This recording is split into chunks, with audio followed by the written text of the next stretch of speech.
Hello and welcome to the Rabyd Atheist. I'm Ed Rabyd, a former pastor turned atheist, now a compassionate anti-theist. Welcome to my channel. Like and share this video. Join the Rabyd Nation, a nation of people dedicated to normalizing atheism and deconversion by hitting that subscribe button. And if you want to support the channel in a more tangible way, hit the join button and your membership options that lead to citizenship in the Rabyd Nation will be presented to you. Today I want to continue on in my long-running series of When God Kills and talk about the time God killed a guy for spilling his semen on the ground. Yeah, it's a real thing. Onan is a character in Genesis 38. He's Judah's second son, and when Judah's first son, dies without an heir, it falls to Onan to go into his brother's wife, his sister-in-law, and basically raise up descendants for his brother. This is a custom that existed in biblical times, according to the Bible. And Genesis 38 details this account if you want to read it. But basically it reads that Onan's brother dies, leaving no male heir. So as part of the social arrangement of the time, or the social custom of the time, it falls to Onan to marry his brother's widow. But any children produced through her would not be considered legally his, but rather his brother's. So Onan is basically said into the story to have spilled his seed on the ground, and this displeased the Lord, and so God kills him. Now there are two basic interpretations of this passage. If you read Genesis 38, this whole idea of spilling his seed on the ground has two possible interpretations. And the first one has lasted a lot longer and has been around and is more commonly accepted, whereas basically Onan does indeed go into his brother, but basically engages in what would be considered coitus interruptus.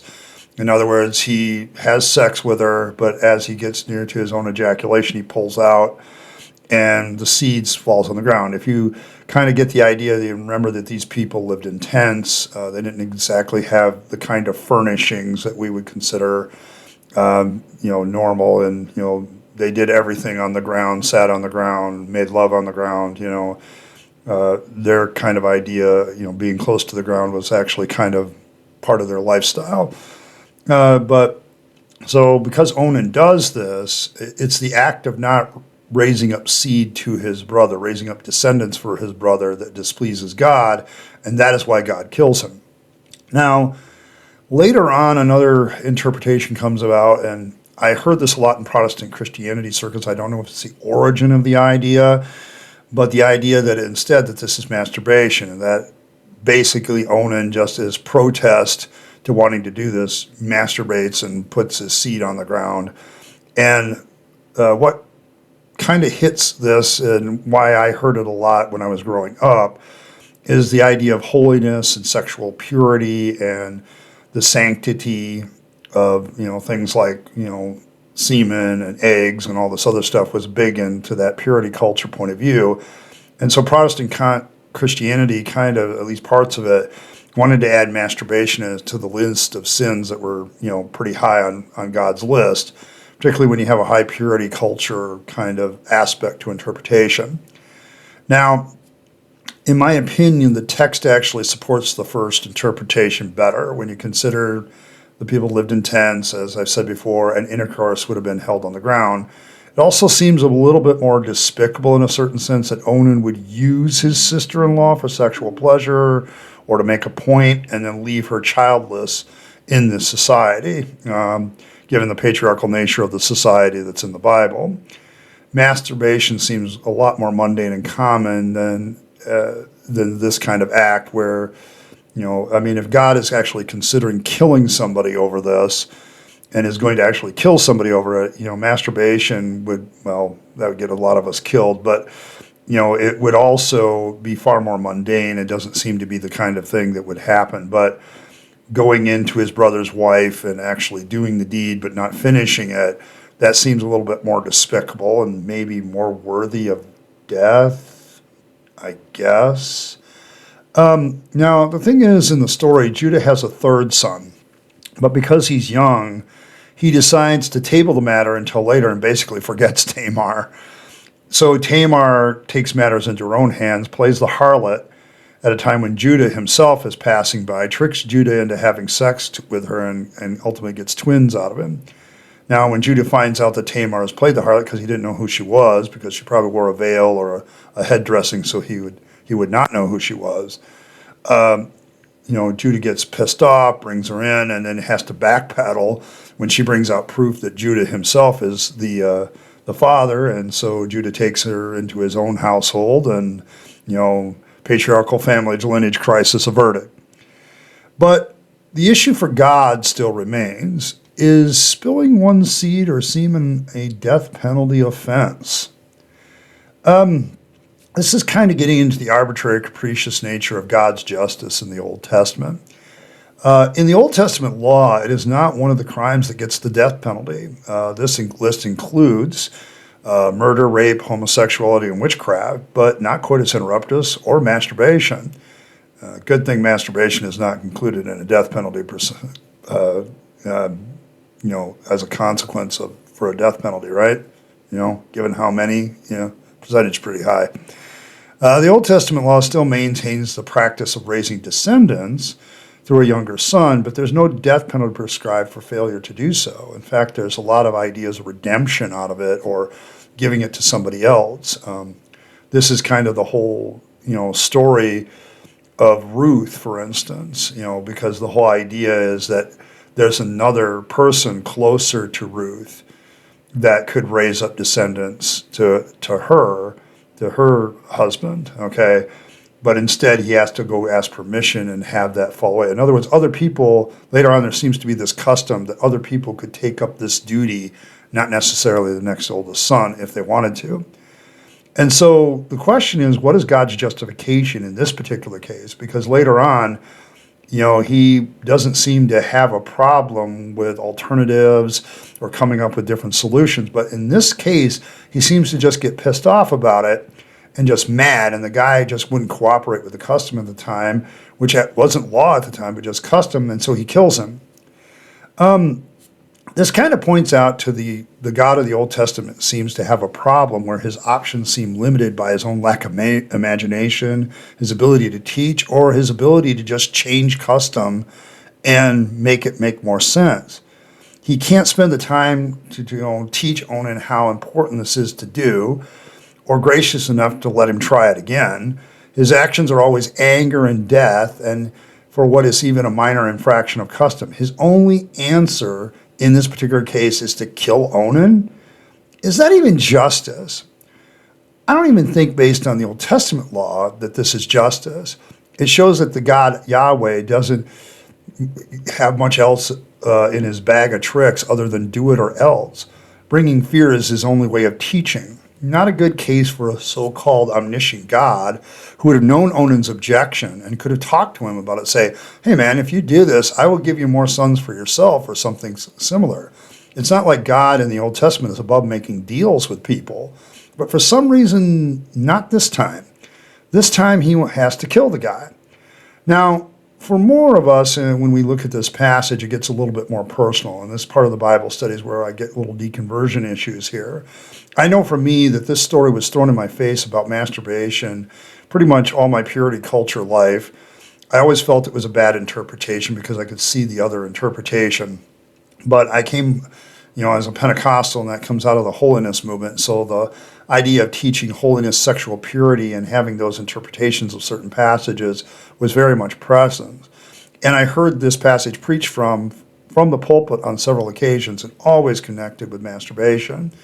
But I agree with most interpreters that it doesn't have anything to do with that. Masturbation is a very common human habit and actually has no direct prohibition in the Bible that I can think of, other than trying to use this passage to say it does. And so, the only real problem with masturbation in the Old Testament law is then you have to go through all this ritual to, be ritually pure to go into the temple again. I was actually so glad to be rid of the guilt over this passage with the whole sexual purity angle once I realized the interpretation was wrong. But later when I deconverted, it gets even better because now I kind of feel bad for Onan. Okay, and I feel bad for Tamar for being caught up in a culture that thinks that this is a good idea. Now, I will say this, that if Onan had been using another human being sexually to make a point about custom, it's a little bit closer to rape. Except in the story, Tamar doesn't seem to have an objection to the practice. Probably because in her mind, having grown up in this society, she realizes that by not raising up children to her, she's going to find herself in a very awkward position socially, where her only option seems to be prostitution. So this is why I think she creates her own option in the story with Judah later. Okay, but we still have to get back to God. Who did Onan hurt, ultimately, if Tamar is a willing participant to the custom? As far as we can tell, God actually violates his own principle of eye for an eye, in that he takes Onan's life, even though Onan does not take somebody else's life. In other words, he kills him, he murders him. Unless you start to be like a lot of people in theology, where you count the seed spilled as a life which is lost. This is where the whole idea of semen and eggs becomes sacred. And thus, they're not to be wasted or frivolously spent or whatever else. And so you get this whole idea that somehow that all this stuff is sacred, and what Onan is doing is taking something sacred and wasting it. That Onan wasted a life by his action is an interpretation that I've actually heard. Now, given modern understandings of reproduction, I think that this whole thing is archaic.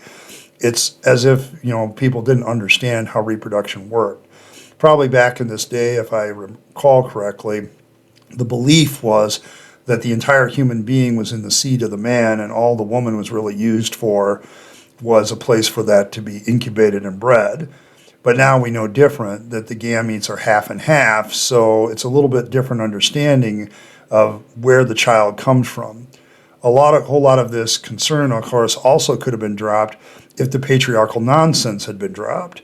If had a daughter, she could have been his lineage.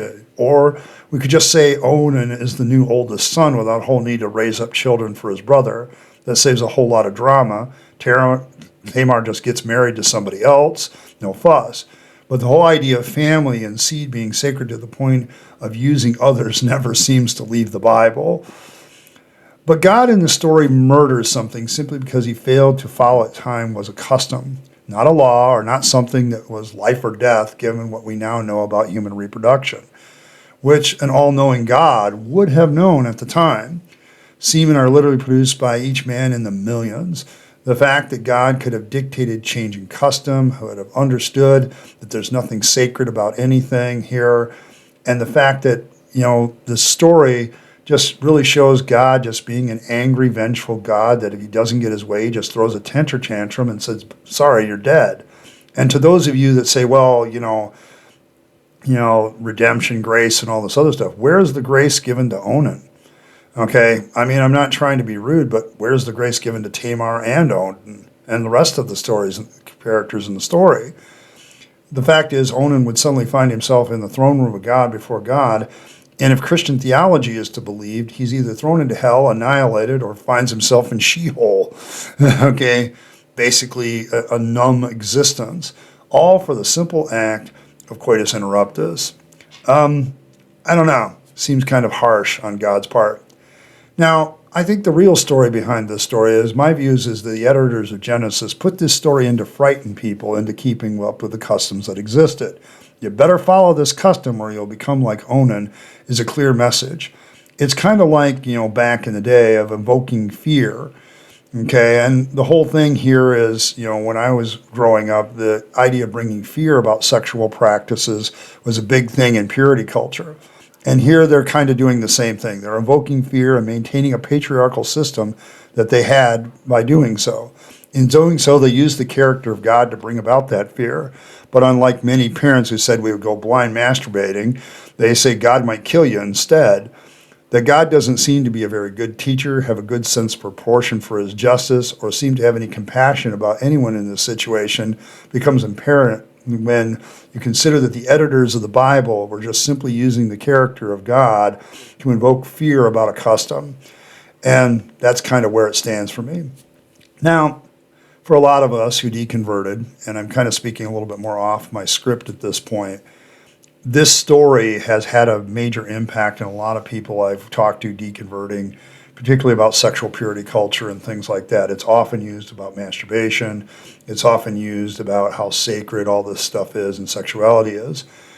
But the truth of the matter is, it's not all that sacred, and virginity isn't special, and, it's not, it just means you haven't had sex yet. And this whole idea that God gives a crap about something intimate, it's kind of weird when you really think about what we used to believe, isn't it? Because if we believe in an omniscient, omnipresent God, every time we did something sexual, God was watching it. That makes him the ultimate voyeur, in my opinion. But there you have it. But the big thing in this story is, where is God's justice? I don't see it. No matter how much I look at this story, it seems like, compared to the actions that Onan takes, the extreme punishment of killing him for it seems to be a little out of proportion. And it seems like a better punishment, if God was really messed up, would have said, "Oh, sorry, Onan, you're not going to have any kids. Okay, you're not going to raise up any children for your brother. So guess what? You're not going to have any kids either, and your descendants of this family would go through Shelah, the youngest brother." That would have been a much more interesting thing, and God had done similar things like that before. But why in this particular case death? Now, a lot of Christians will say, well, God knew Onan's heart and that he wasn't going to change. Well, that just shows that God doesn't seem to have the ability to change people's hearts, even though in the account with Pharaoh it says he does. Or we have to say that God created Onan that way, and so it's kind of still God's fault that Onan's that way. So you still end up with the problem of this omnipotent, omniscient God who doesn't seem to have any sense of proportion and justice. And honestly, human justice seems to be a lot better than killing somebody for spilling his seed on the ground. But as always, I'm interested in your thoughts on this issue. This is always a discussion starter kind of thing with the Bible study. So I'd be interested in hearing your comments, theist, atheist, whoever, on the story. But for me, it's one of those things I was glad to throw off and realize that sexual purity culture was A, wrong about the story's interpretation in the first place, and B, coming to an understanding of how the people who edited this literature used this as a fear tactic for certain customs, and this is a good example of this. So that's kind of where I stand on it. So thanks everybody for stopping by. I appreciate every like, share, and subscribe. You guys are awesome. I want to give a special shout out to my members, to my citizens and my Rabyd citizens. You guys are really what encouraged me to continue to do this channel. Your support is greatly appreciated. And as always, live your best life. Make sure you're giving your opportunities, your money, your time, your talent to the things that benefit yourself, the relationships with people you love and care for, and to make this a better world. And don't waste it on the trappings of religion and faith, because you only get one go around and then it's over. And as always, thanks for stopping by, and I'll catch you next time.